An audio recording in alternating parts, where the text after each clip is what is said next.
High, কেমন আছো তোমরা? আজ আমার খুব ক্লোজ একটা ফ্রেন্ডের বার্থডে ছিল। তো যার জন্য আমি আর দীপা একটা কেক নিয়ে পূজাদের বাড়িতে পৌঁছে গেছিলাম। আর পূজাকে তোমরা আমার ব্লগে আগে পরে দেখেছো, তো ভাবলাম আজ তোমাদের সঙ্গে শেয়ার করি। তো আমি প্রথমে দীপার সঙ্গে মিট করেছিলাম হেলেঞ্চা গিয়ে।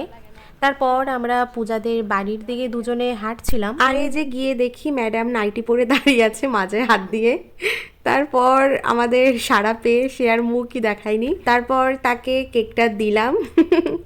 তারপর পূজা ঘরে গিয়ে রেডি হয়ে এই যে মডেলিং শো করতে করতে চলে এসছে আমাদের আজকে বার্থডে গার্ল।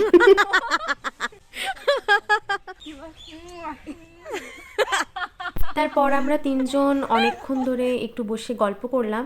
আর একটা দাদার আসার কথা ছিল, কিছুক্ষণ পর সে দাদাটাও চলে এসেছিল। পূজাদের বাড়ি যেহেতু তৈরি হচ্ছে, সেই জন্য আমরা ভেবেছিলাম একটা চান্স আছে, চলো আমরা মাঠে গিয়ে কেক কাটি। খুব মজা করে আমরা সবাই কিন্তু মাঠে গেছিলাম। আর পূজা একটা বিছনার চাদর নিয়ে চলে গিয়েছিল। তারপর এই যে আমরা যে কেকটা এনেছিলাম সেই কেকটা এখন বার করলাম। সবাই বলে happy birthday. Happy birthday to you Puja. তারপর আমরা সবাই মিলে একটু ফটোশুট করছিলাম, একটু ভিডিও করে নিচ্ছিলাম আমার সোনাটার কেক কাটার। আর এদিক দিয়ে দীপা সব কেকের চকলেটগুলো নিয়ে নিয়ে খাওয়া শুরু করে দিচ্ছিল। তো তারপর এইভাবে অনেক আড্ডা হাসি করতে করতে আমাদের কিন্তু কেক কাটা কমপ্লিট হয়ে গেল।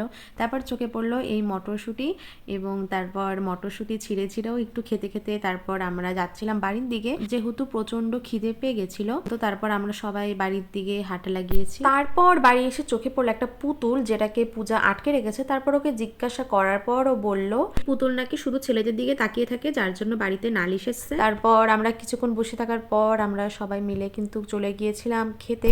তারপর গিয়ে দেখলাম কাকিমা আমাদের জন্য অনেক ভালোবেসে বিরিয়ানি, গ্রেভি, পাঁপড়, চাটনি, মিষ্টি সব কিন্তু করেছে। তো তারপর আমরা কিন্তু পেট ভরে সবাই খেয়ে নিচ্ছিলাম, এবং খাওয়ার পরে আমরা কিন্তু একটু টাইম বসেছিলাম। বসার পর আমরা তিনজনে কিন্তু বাড়ির দিকে বেরিয়ে গিয়েছিলাম, এবং পূজা আমাদের রাস্তা অব্দি একটু ছাড়তে যাচ্ছিল।